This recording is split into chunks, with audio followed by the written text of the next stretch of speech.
আসসালামু আলাইকুম ওয়া রাহমাতুল্লাহি ওয়া বারাকাতুহু। সম্মানিত প্রিয় বন্ধুগণ, আজকে খুবই অত্যন্ত গুরুত্বপূর্ণ একটি বিষয় নিয়ে উপস্থিত হইলাম। সেই বিষয়টি হচ্ছে, যারা একদম দুর্বল, একদম অক্ষম হয়ে গেছেন, প্রিয়জনকে আপনি সময় দিতে পারতেছেন না, তো তাদের জন্য অত্যন্ত গুরুত্বপূর্ণ আজকে একটি বেশওয়াজ নিয়ে উপস্থিত হইলাম। তো এই বেশওয়াজটি আমরা কোন নিয়মে সেবন করব এবং কিভাবে তৈরি করব, কি কি উপাদান আমাদের লাগবে, এর বিস্তারিত বলে দেব ইনশাল্লাহ। আল্লাহ তাআলার উপর ইয়াকিন রেখে, বিশ্বাস রেখে যদি আমল করেন, কাজ করেন, তাহলে অবশ্যই অবশ্যই আল্লাহ তাআলা আপনাকে দিবেন, আপনাকে কখনোই হতাশ করবেন না। তো যুগ যেহেতু আমার, রিস্ক তো আমাকে নিতে হবে, আমল আমাকেই করতে হবে। কে কি বলল সেদিকে আমাদেরকে কর্ণপাত করলে হবে না।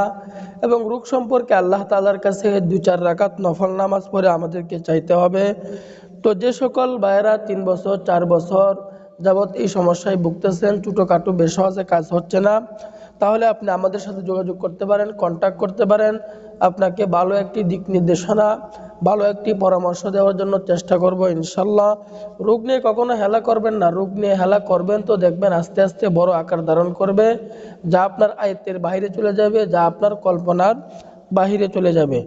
তো আজকে এই বেশওয়াজটি কিভাবে আমরা তৈরি করব, অত্যন্ত পাওয়ারফুল, অত্যন্ত গুরুত্বপূর্ণ হবে আজকের এই বেশওয়াজটি। তো এই বেশওয়াজটি তৈরি করতে হলে আমাদেরকে 3টি উপাদান সংগ্রহ করতে হবে। 1 নম্বর উপাদান আমাদেরকে সংগ্রহ করতে হবে কাঁচা হাঁসের ডিম। কাঁচা হাঁসের ডিম আমাদেরকে 1 নম্বরে সংগ্রহ করতে হবে। 2য় নম্বরে সংগ্রহ করতে হবে মধু।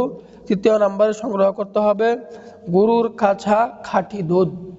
গরুর কাঁচা খাঁটি দুধ আমাদেরকে সংগ্রহ করতে হবে। তাহলে আমি 3টি উপাদানের কথা বললাম।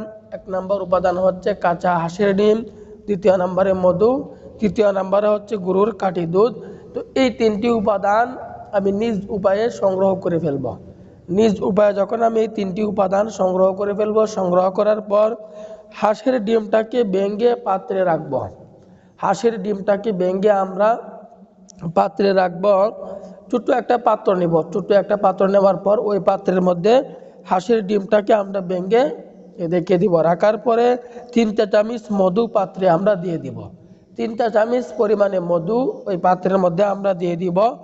এরপরে পরিমাণ মতো আমরা গরুর কাঁচা খাঁটি দুধ ওই পাত্রের মধ্যে আমরা দিয়ে দিব। দেওয়ার পরে এটাকে আমরা ভালো করে মিশিয়ে নিব, ভালো করে মিক্সড করে নেব। যখন আমরা ভালো করে মিশিয়ে নিব, ভালো করে মিক্সড করে নিব, আমাদের বেশওয়াজ তৈরি হয়ে গেল। এখন আমরা কোন নিয়মে সেবন করব, সেবন করার নিয়মটি আমি বলে দিচ্ছি ইনশাল্লাহ। তো আমি আবারও বলতেছি, রোগ নিয়ে কখনো হেলা করবেন না। রোগ নিয়ে হেলা করবেন তো দেখবেন আস্তে আস্তে বড় আকার ধারণ করবে, যা আয়ত্তের বাহিরে চলে যাবে, যা কল্পনা বাহিরে চলে যাবে। তো খাবারের নিয়মটি হচ্ছে, আপনি প্রতিদিন রাত্রে শোয়ার আগে 1টা চামচ করে আপনি ওই জায়গা থেকে খেয়ে ফেলবেন। এই মিশ্রণটি থেকে আপনি খেয়ে ফেলবেন।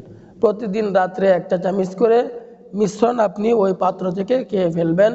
এভাবে যদি আপনি 15 থেকে 20 দিন পর্যন্ত সেবন করতে পারেন, তাহলে দেখবেন আপনার ভিতরে অনেক পাওয়ার চলে আসবে, অনেক ক্ষমতা চলে আসবে। আপনি অন্য মানুষকেও এটি খাওয়ার জন্য উৎসাহিত করবেন। তো আল্লাহ তাআলা আমাদের সকলকে বোঝার তৌফিক দান করুন, আমিন।